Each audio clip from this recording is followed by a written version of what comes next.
Welcome. I'm Sara White, a retired director of pharmacy who has a continued interest in effective pharmacy leadership.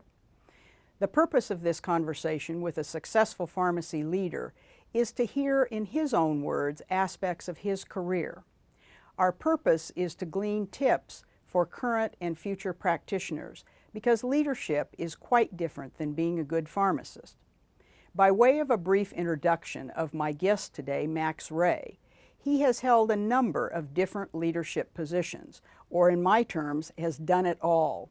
He worked as a staff pharmacist, hospital pharmacy director, college professor, College of Pharmacy Clinical Division Director or Chair, ASHP staff member, California Society of Hospital Pharmacists Executive Vice President, and College of Pharmacy Dean. We are fortunate to have Max with us today to share his observations on leadership. Let's benefit from your experience and discuss career planning. When you started your career, did you really plan on all of the various positions that you've held? Oh no, I don't think that I would have ever predicted half of the things that I wound up doing in my career.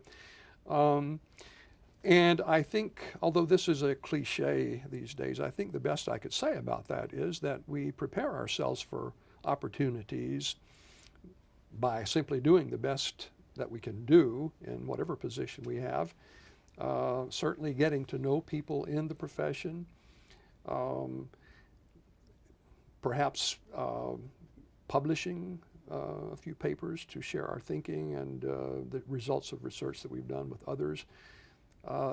That leads to offers that you might not have expected. So I couldn't say that I had planned the career that I had. It was, in large measure, a series of accidents, I suppose. But it's been a wonderful career, and I've enjoyed every part of it. So what advice do you give to younger people today about career planning or thinking about their careers? Well, I can tell you it's much different today than it was when I started out. And if there are any of my younger former residents or students who see this interview, who recall that I might have engaged them in good discussion about what are your life plans, what are your 5-year and your 10-year goals. And I think that was all with good intention, and it was really to stimulate a few thoughts about what do you want to do. But today, as I think back on that, I'm not sure that I would do that again. I think my advice would be prepare yourself for whatever opportunities might arise and be open to considering opportunities that might be new to you that you hadn't given any thought to previously. It's going to take you in some exciting new directions. As you think back over your career, who are the people that influenced you and how did they influence you? Well, we all stand on the shoulders of giants. There's no question about that. And there were a few in my own life. I am reluctant to start naming names because, you know, inevitably you leave out some important ones. But I will say that there were 3 individuals that I'm going to mention that influenced my professional life significantly. One was Grover Bowles. Grover was my professor of hospital pharmacy when I was a graduate student and resident back in the early 60s, University of Tennessee, and residency at Methodist Hospital. Grover took a personal interest in me, as he did with all of the students who were there at the time. And he was someone that I called to discuss directions that I was considering, and he always gave me good advice.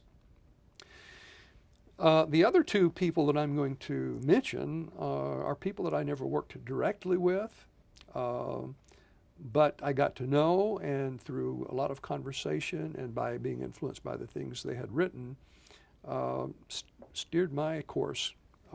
One is Paul Parker. The first time I met Paul was when I was a resident, and I arranged to go up to Kentucky, University of Kentucky, where Paul was the director of pharmacy. There were things going on at Kentucky that I knew about, had read about, had heard about at ASHP meetings, and so I just thought it would be important, since it wasn't that far from Memphis to Lexington, to take a drive up there and visit. So I arranged that, and I was expecting to go and learn a little bit about their unit dose program, their drug information center, and some of the early models they were thinking about for clinical education and practice. And I accomplished all of that, but what I wasn't expecting was to come away with a new friendship, a deep friendship with this man Parker that continued for the rest of his life. And I still think of him fondly today with a special appreciation for all of the things that he did for me. Now, I wasn't unique.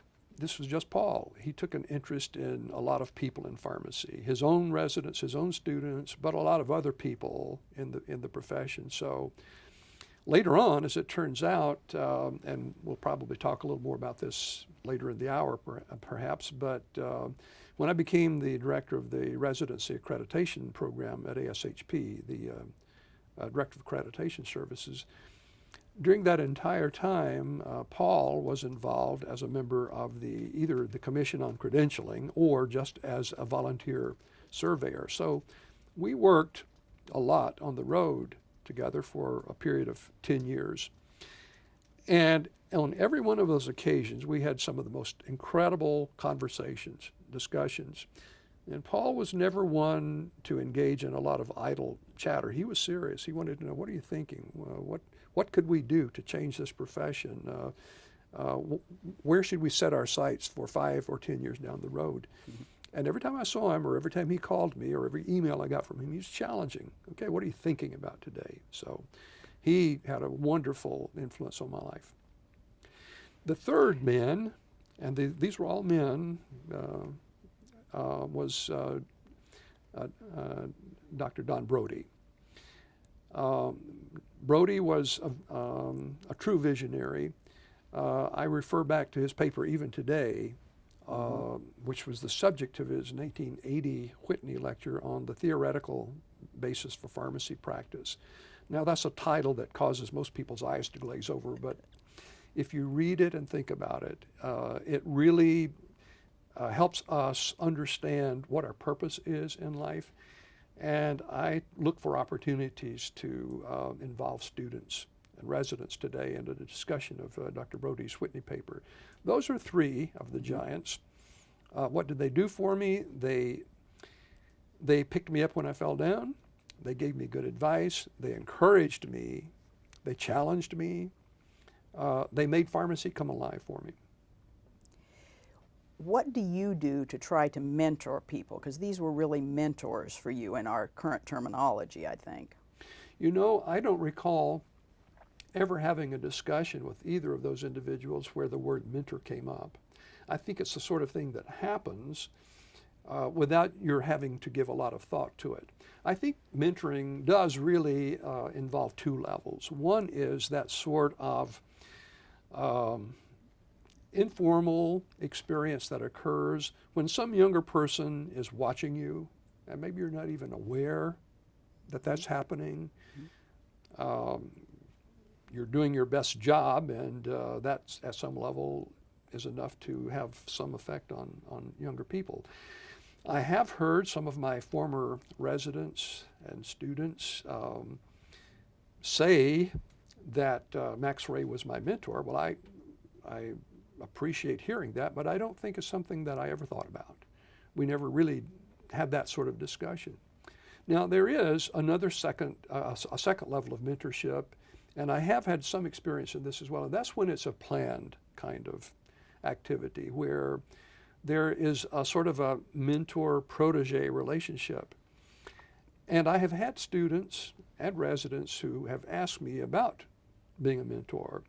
In those cases, I've sat down with them to explore, well, what does this mean? What are you willing to invest? What would you like to get from me? What this usually leads to is sort of an agreement or a compact with each other. where I tell them, I'm going to be checking in with you periodically. We're going to sit down and have discussions about progress you've made, where you are in your thinking, where you're headed. And I usually say to them, and there are no right or wrong answers, but we're going to think about it together. And I'm going to do my best, since you've come to me and asked me to play this role, to channel you and prod you and to encourage you. And just, I want you to know that I'm looking over your shoulder.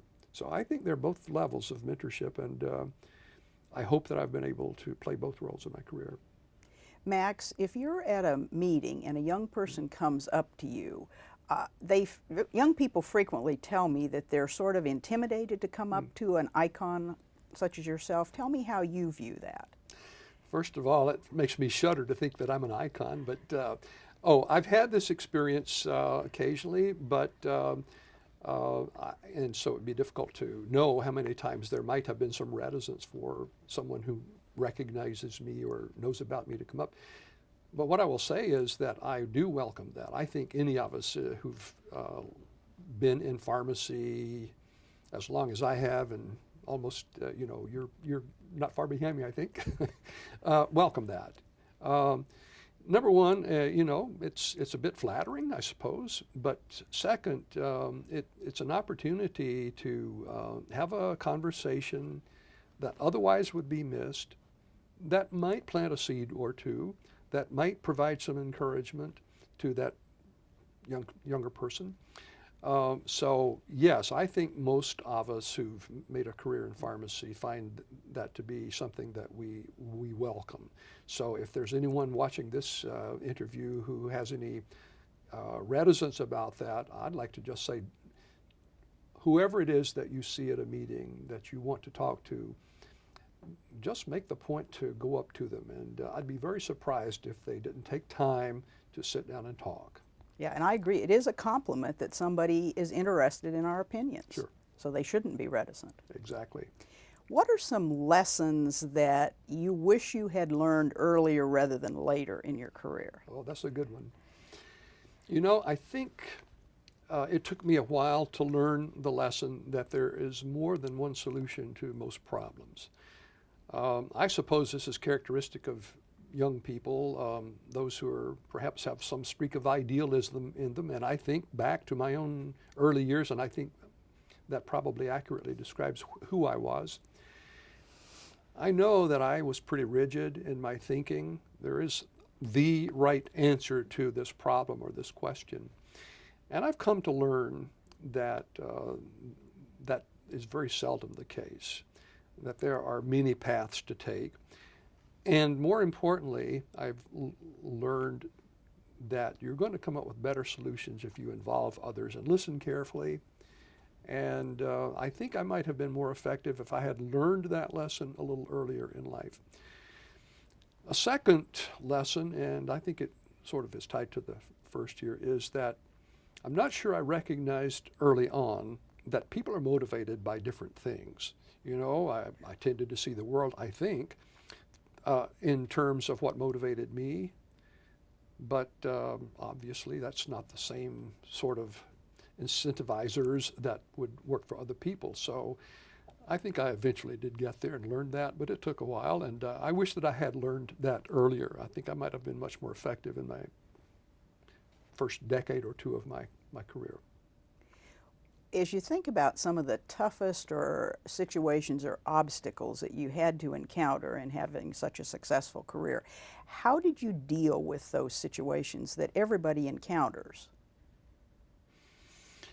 Well, of course, and I'll just use as one example, and there are a lot of pharmacy managers who have had to deal with this, and that is the issue of budget reductions and downsizing or right-sizing or whatever other euphemism might have been used at the time. Difficult issues because it involves, in some cases, it involves dismantling programs that you spent years building. It involves the prospect of severing ties, working relationships with people who you view as close colleagues. There were times particularly during the decade of the 90s when I and many other pharmacy managers dealt with those kinds of problems. There's no easy answer to that one. I think, you know, as I look back on it now, the strategy was to minimize the harm that came from that, immediately begin to strategize for, okay, how do we recover? How do we get back to where we were? What sort of new relationships need to be built? What new arguments need to be presented to those who make budget decisions? To not just let that completely pull the rug out from under you. I remember a quote from the Czech poet Rainer Maria Rilke that has meant a lot to me. In an exchange of letters he was having with a young protege, the question came up, how do we deal with the real tough problems in life? And Rilke's advice was, well, you come to love the problem and live the problem. And eventually you will live your life into the solution to the problem.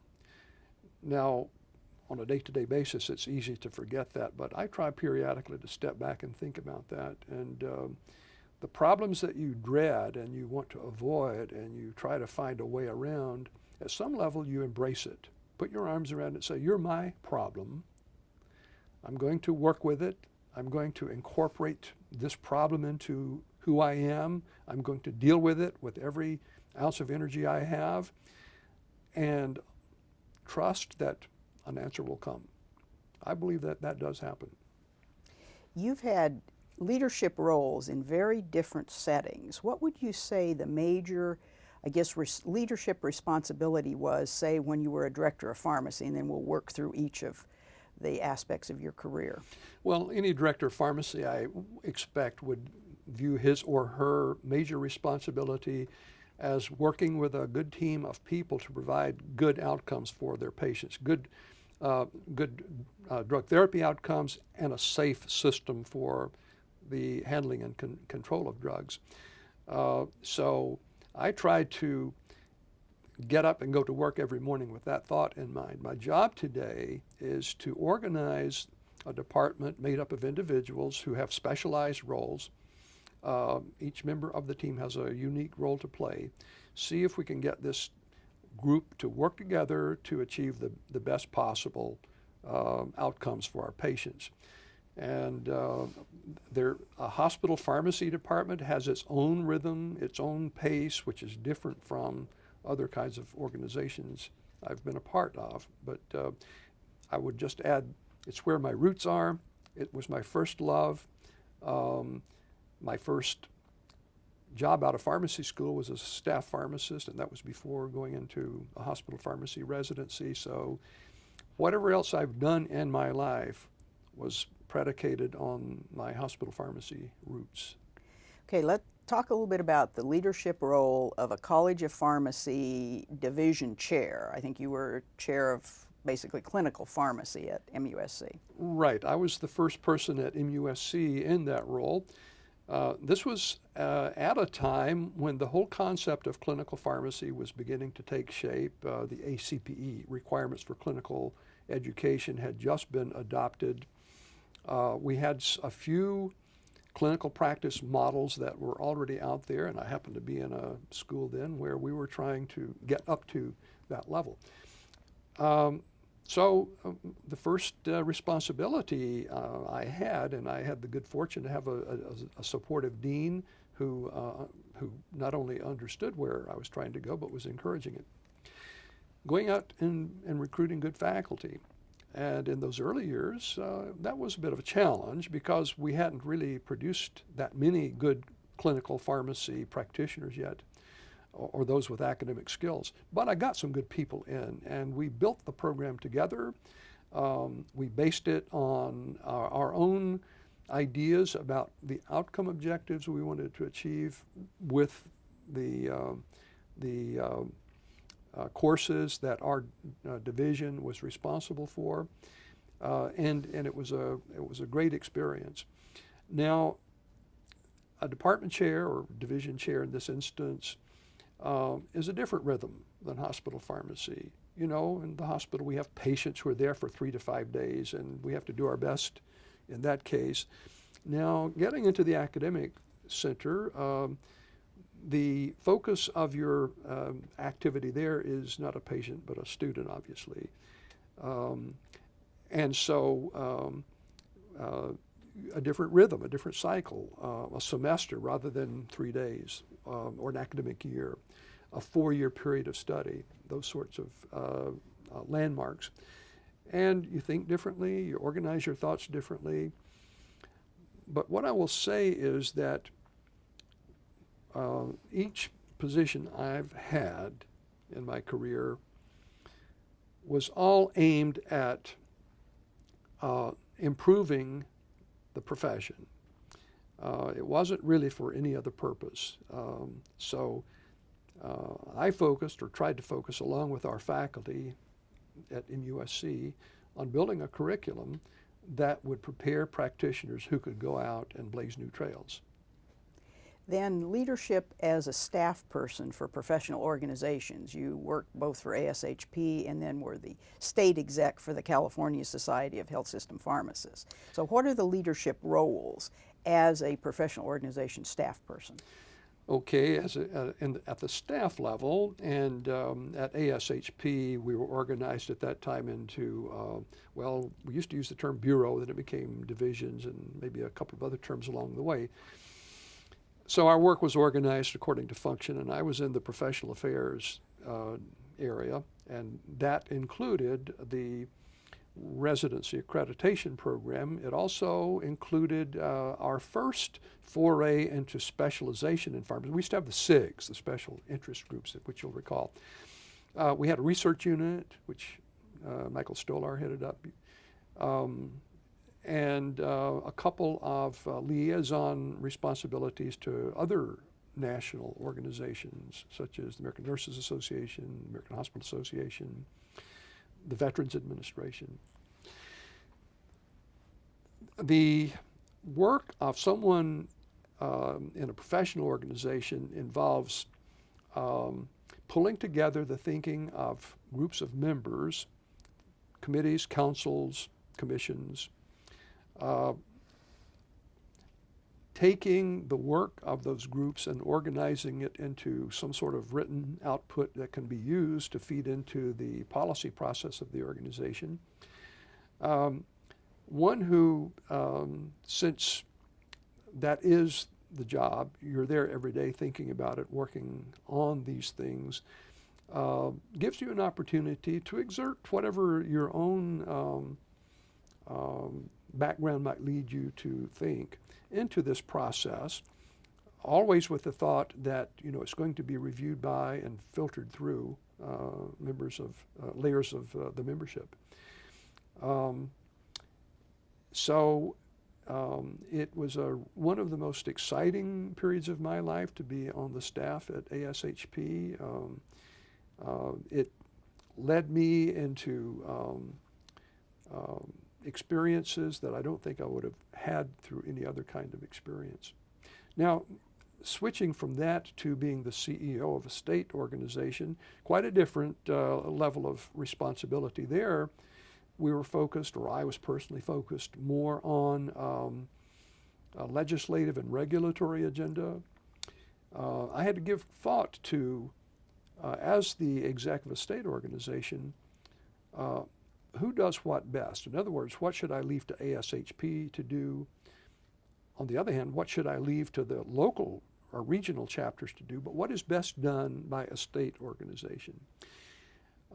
Really came down to a couple of things, making sure that the CE needs for the members in that state were met, but more importantly, providing leadership in the policy arena with the state board, with the legislature, and then forming the relationships, and growing the relationships with the other professional organizations. This was a whole new experience for me, but what what appealed to me about it was, once again, on this theme of using a position to try to grow and influence and develop pharmacy practice. For example, we were successful working, I would add, closely with the California Pharmacists Association. We did work closely together. We were able to get some things to the state legislature in California, which I think maybe were perhaps the models for many other states, and collaborative practice, a number of other things that we by now are beginning to take more or less for granted. As mundane as it sounds, we also spend a lot of time on the technician issue, and there are still states that try to hold to certain numbers or ratios on the number of technicians that a pharmacy department can use. And so we believed that pharmacists in hospitals in California could be a lot more effective if we had more technical support, and we fought pretty hard for that, and we made some progress in that area. So leadership as a dean of a school of pharmacy, what's that all about? A different kind of animal altogether. First of all, academic units or colleges, universities are predicated on such concepts as self-governance, academic freedom. Those terms are used a lot. Because of the nature of colleges, we have a lot of highly specialized individuals. Faculty members tend to be very specialized. Sometimes it's difficult to get shared, let's say, consensus or a shared vision of where you want to take a unit that's made up of such a disparate group of individuals. So there's a challenge. Now, it's not an insurmountable challenge, and I had the good fortune of working with excellent people in the several colleges where I've been. I was only dean in one, but I think in every institution that I've been associated with, one characteristic was very good people who want to do the right thing. But keeping the members of different departments sort of working together, recognizing, that they each come from a variety of different backgrounds.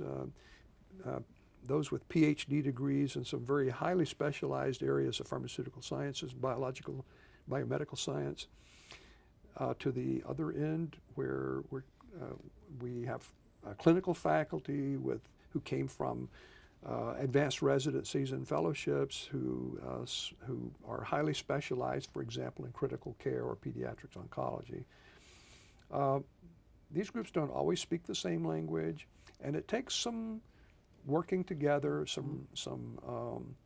a lot of talking to each other to build a common understanding about what kind of product we're trying to produce from the program. And what I found is that if you can get the whole group rallied around a set of outcome objectives, terminal competencies, and then get them to talking about how their individual course relates to that, suddenly you've got people talking to each other.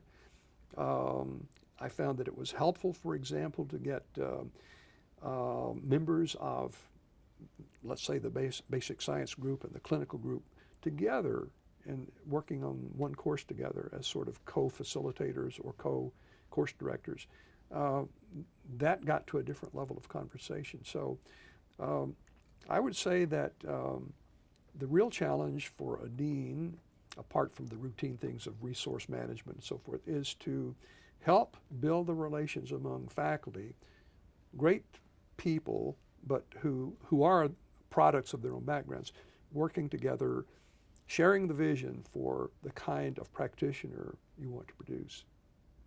Since you've had leadership positions both in hospitals and in colleges, are the cultures within those organizations different? And if so, what is culture and where does it come from? Well, quite different. We'll begin there.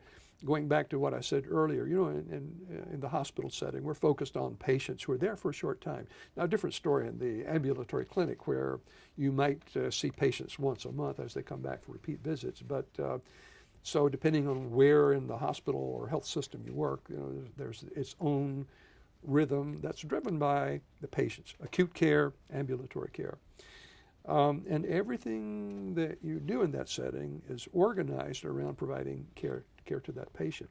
So there is a culture in that setting of caregiving, caring, of being focused on doing the best you can within a relatively short period of time where things are changing moment to moment. Real-time decisions are being made. In a college, again, the calendar is different, the rhythm is different.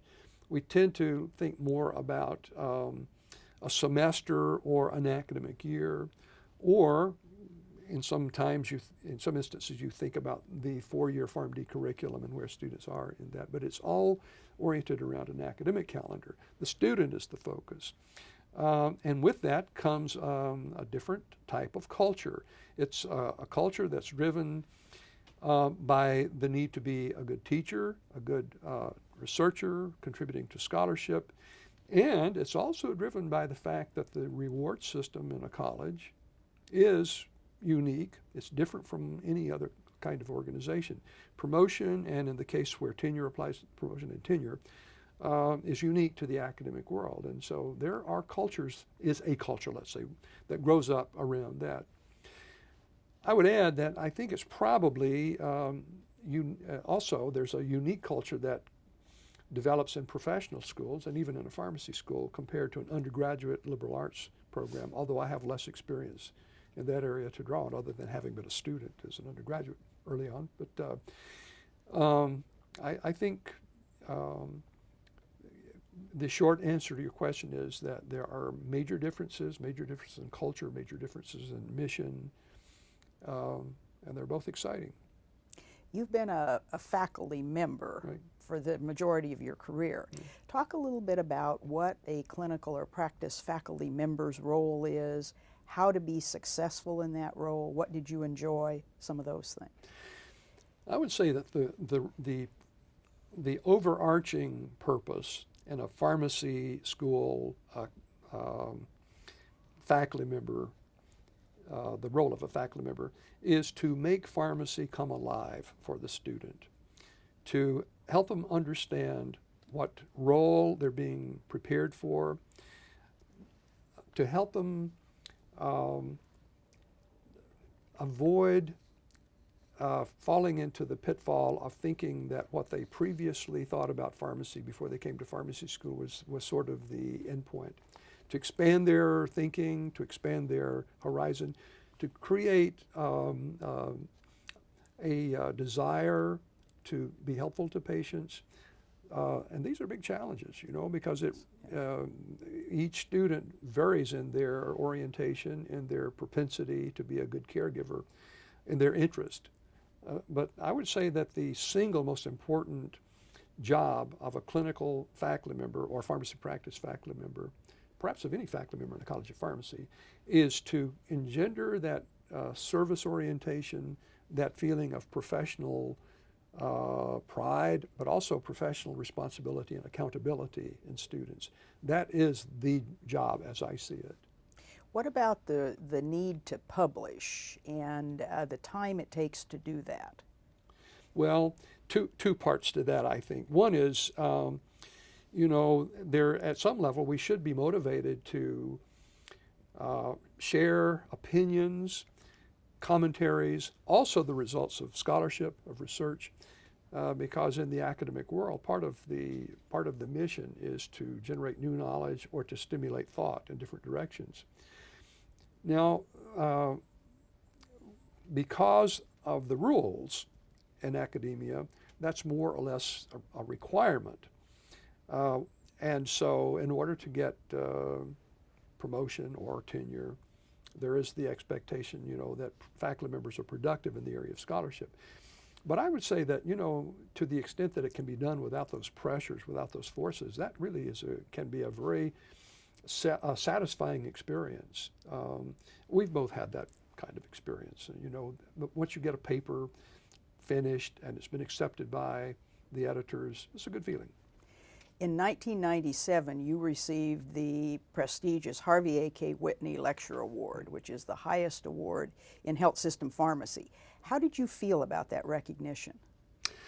Well, Sarah, you know how I felt because you've had the same experience. And what I will say is, first of all, when I got a call that I had been selected in '97 for the Whitney Award, my first thought was, I must have broken in line.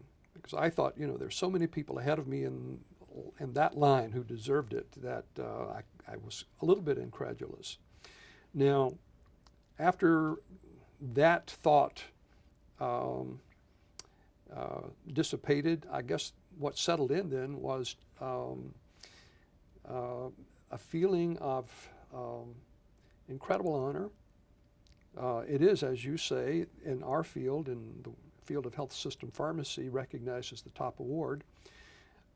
So to have the validation of your peers, to be honored by the whole profession in this way was just an incredible highlight of my professional life. So what else could I say? It was, you know, just a supreme honor.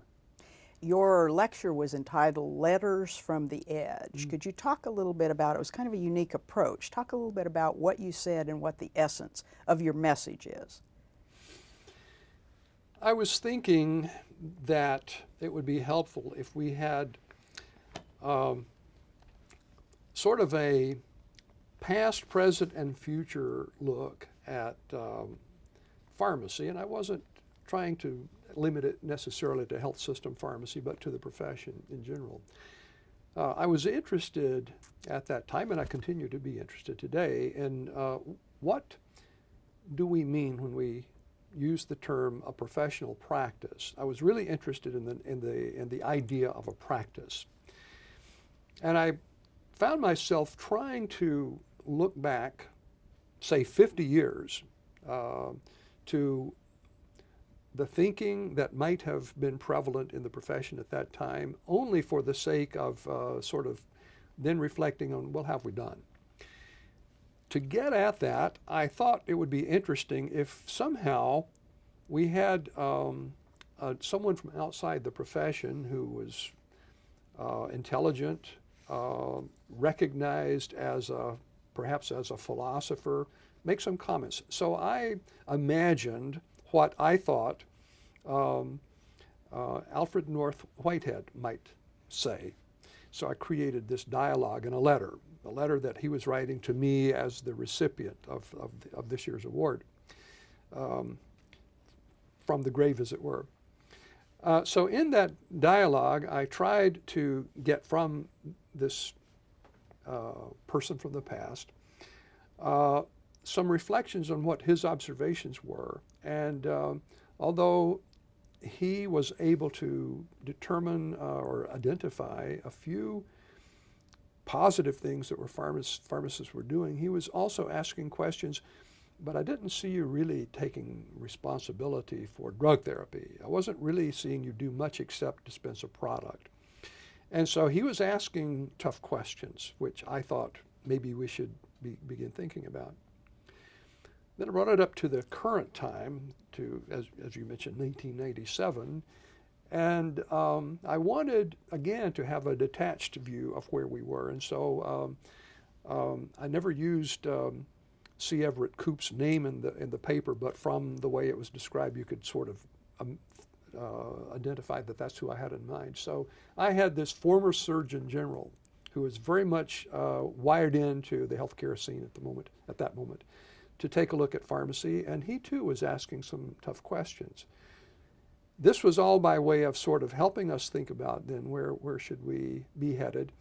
So I then called on someone from the future to kind of report back to 1997. Okay, how did it all turn out?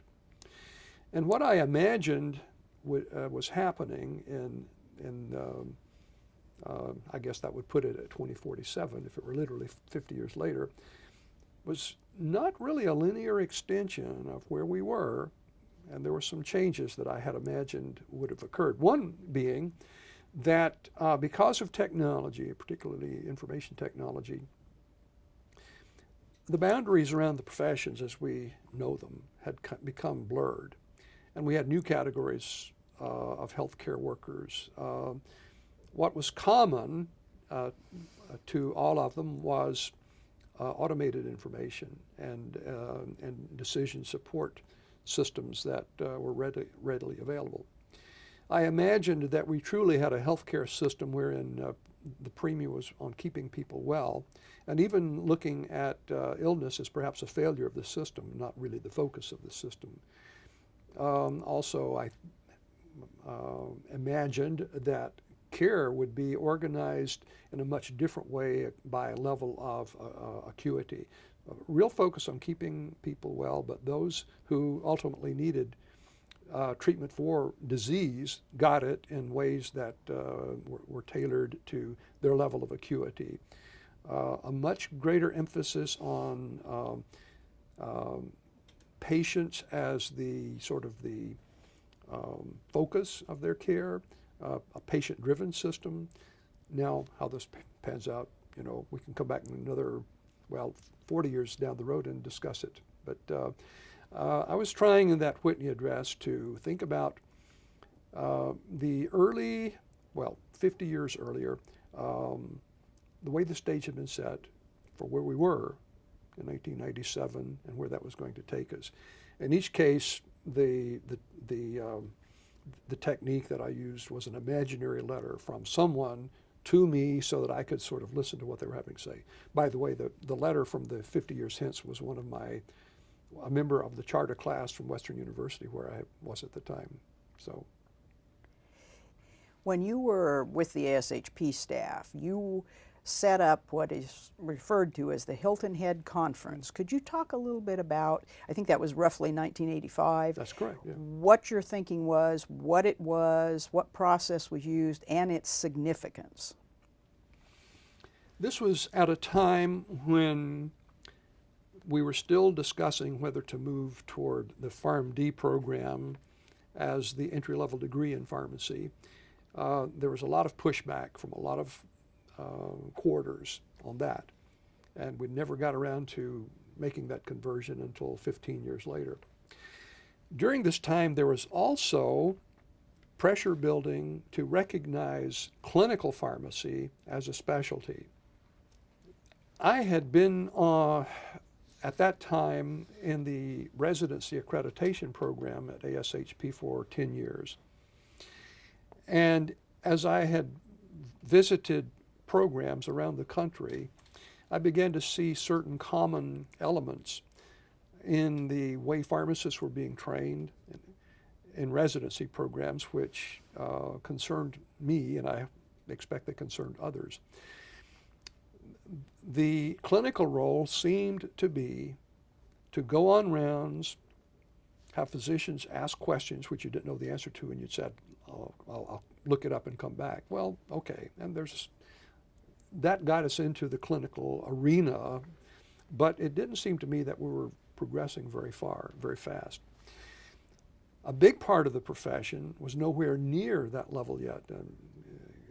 I don't mean to zero in on any particular area of practice, but we really had not developed any real meaningful clinical roles yet in community pharmacy, where about 70% of our workforce was going.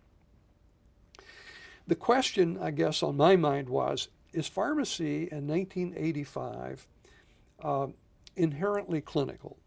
Or is clinical pharmacy something unique to a few people that have a PharmD degree or some other advanced training? We put together a plan for a consensus conference. It was invitational, but efforts were made to represent the leadership of the profession broadly, and not just health system pharmacy, but the whole profession.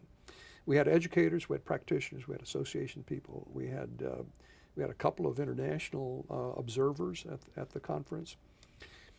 This was the meeting at which Doug Hepler gave his paper that became rather famous on the covenantal relationship between pharmacists and society.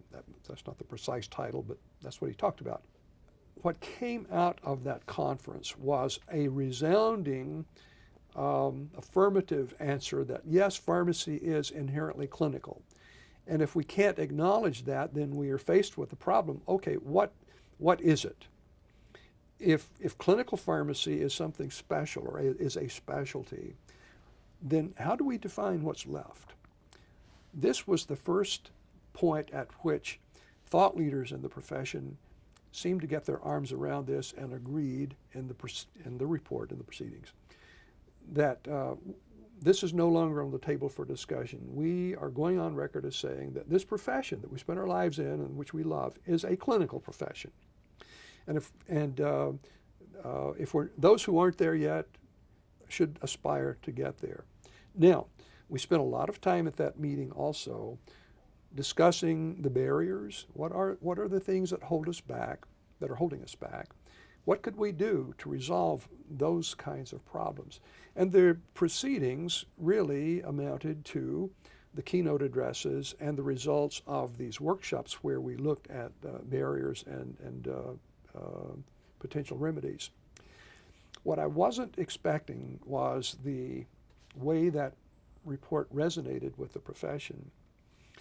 And for some years thereafter, we kept hearing reference to the Hilton Head Conference. Now, many younger members of the profession probably don't have any idea about what this was, but it came to be known simply as the Hilton Head Conference because it was held at Hilton Head Island in South Carolina.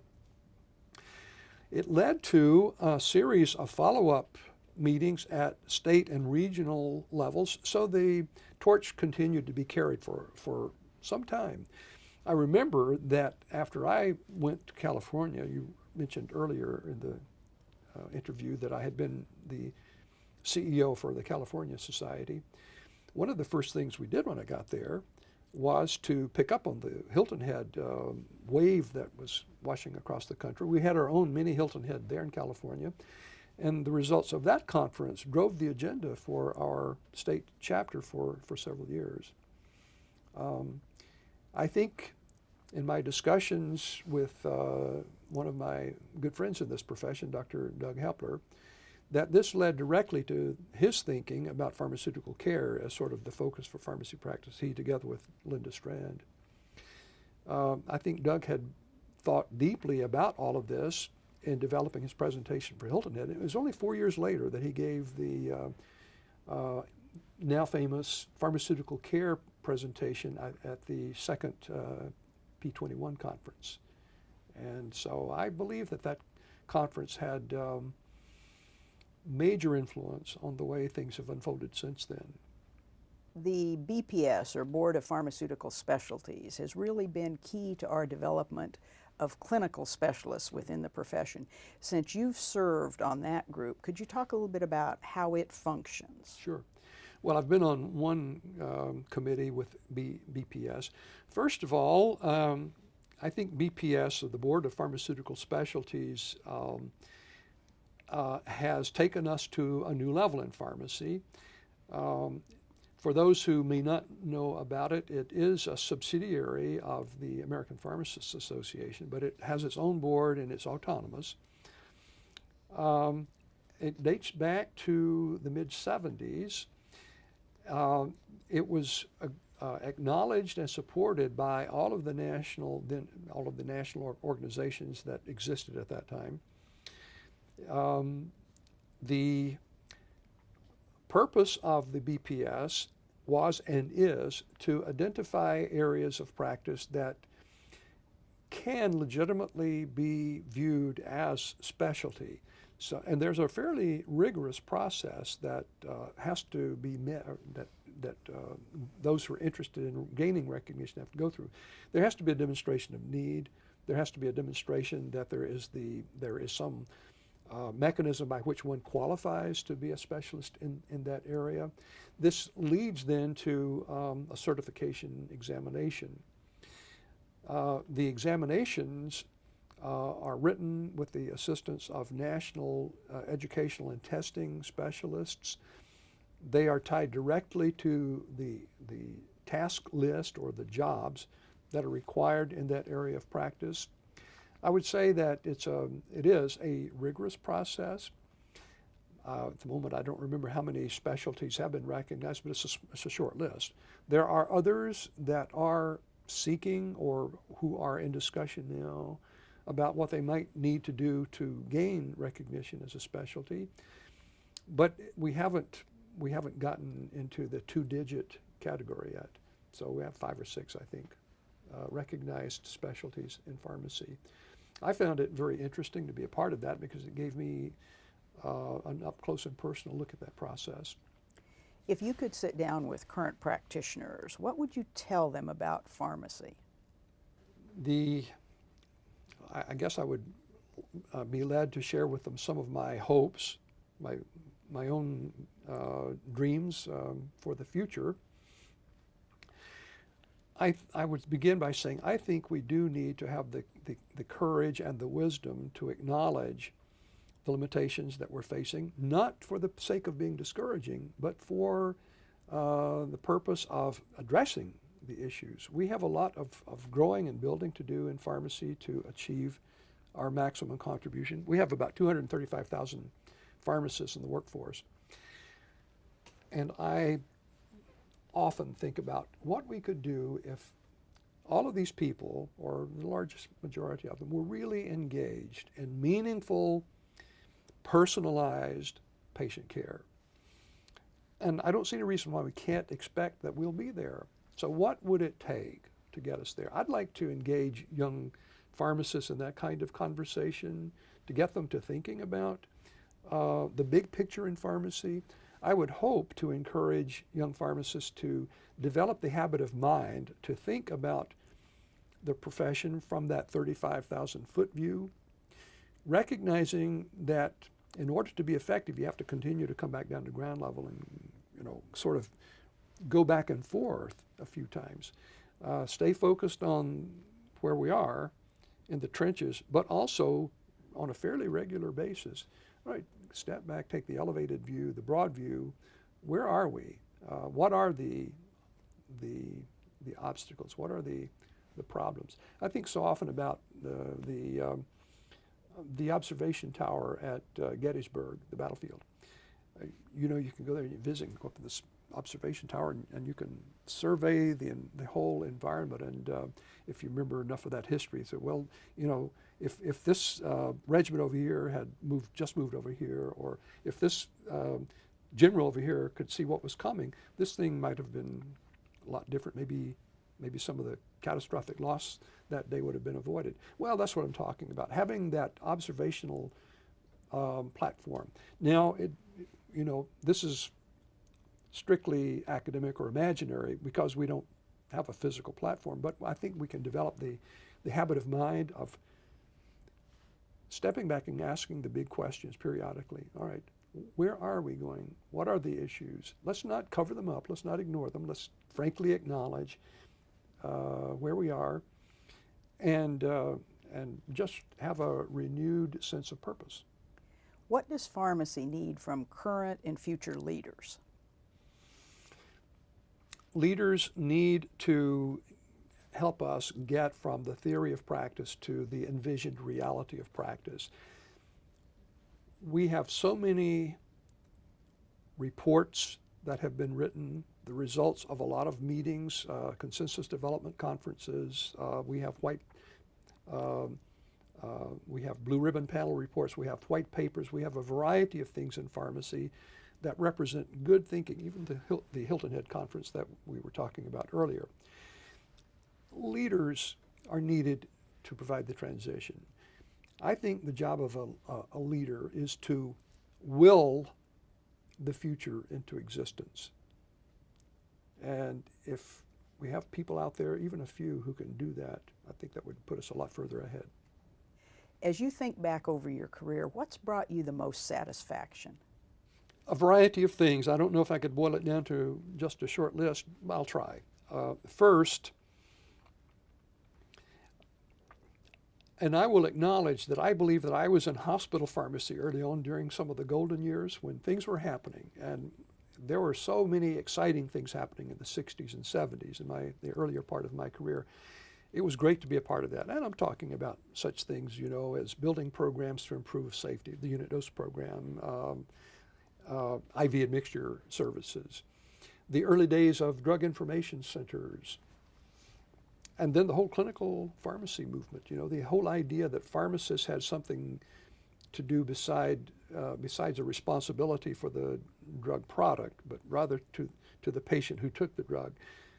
Being a part of the period when all of those concepts were evolving was a great excitement, and I don't believe I could have picked, if I had the opportunity to, a better time to have been in practice than when I started out.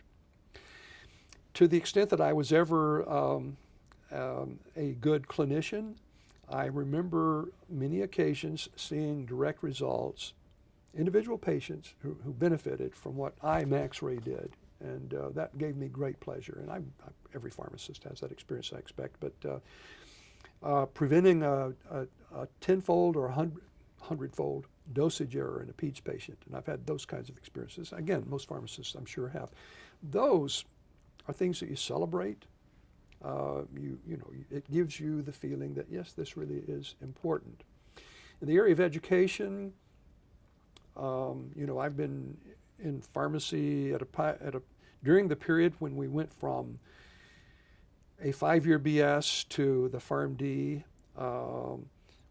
Major change in curriculum during that time. The curriculum has gone from a product-focused to a clinical or patient-focused metamorphosis. I think being in education during that time was very satisfying. Although, as I mentioned earlier, a fairly large percent of our workforce go into areas where they may not be fully challenged. On the other hand, we still do have a lot of people coming out today who respond to the challenge and who are doing great things. And I have to stop periodically and just go back to the beginning and think about where were we when I graduated from pharmacy school in 1962 to where we are today. And although sometimes the speed seems glacial, we've made a lot of progress. And I think, I and others have to take encouragement from that. But I think, we're just at a point where we could get to that next level. That's where leadership comes in. That's where creativity and education comes in. That's where residency training comes in. And my goodness, these are things to be it's fun to be a part of. I think it's important that we talk a little bit about how a resident can take fullest advantage of the opportunity, because we have more people looking for residencies today than there are residency positions, and we try to pick the right people. We're investing, that is, program directors, preceptors, are investing an awful lot of their time and resources into training programs, so we want to make sure that we have make good choices in who we bring in.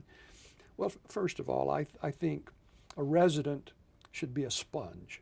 They should come every day prepared to learn, to soak up, to benefit from everything that goes on in their environment. I think residents should be inquisitive. There are moments when there's nobody telling them what to do at this particular time. Residents should be encouraged at the beginning to seize upon learning opportunities whenever they arise. And if you have a down moment, have in mind something that you can go and investigate and check out. Make good use of that time. I would say also, and I think this is probably a difficult lesson for many residents, you ought to be willing to put in more than the minimum amount of time. I think there's a reason why we started to call these things residencies, because early on, especially in the case of medical residencies, you lived there. You lived in this site. You were there a lot of hours, literally a 24-hour cycle. Now, we're not advocating today working people to the point where they become error-prone or exhausted, but to be willing to be there where the action is, when it's occurring. I'm a great believer in night shifts. The hospital is a whole different world at night. The organizational structure is different. The people who run it are a different cast of characters. People begin to rely on each other a lot more in that particular environment than they might do during the day. In teaching hospitals, we have young house staff, residents, on duty at night who need a pharmacist perhaps more then than at any other time. So I think pharmacy residents ought to be in the hospital or in the training environment a lot of hours. So to the extent that a resident is willing to do that, I think they're going to get a lot more out of it. I think they should not be bashful about approaching their preceptor and picking their brain. They should seek feedback. It's not in the nature of a lot of preceptors or other pharmacists who may play a preceptorial role, such as clinical staff, to just spontaneously give feedback until it's time to do so. At the end of a rotation, we sit down with someone and sort of review how things went this month or this 5 weeks or 6 weeks. Residents should ask on a regular basis, how am I doing? Once the question is asked, the preceptor is going to respond and say, well, okay, since you ask, here are the things that I think you're doing well, and here's some areas where you need to be paying attention. That can happen if the resident helps to set the stage for it. So I think dedication, inquisitiveness, just being willing to interrupt someone to ask questions, seek feedback, learn to build relations with the other members of the team, physicians, nurses, medical record librarians, dietitians, pharmacy technicians, everyone who's involved in that environment. And along the way also, depending on the administrative focus in the program, to learn to think how the administrative group in that facility thinks. So I think the short answer is dedication, being a sponge, being eager, not requiring someone to tell you what to do every moment, be a self-driver. I think those are some of the qualities.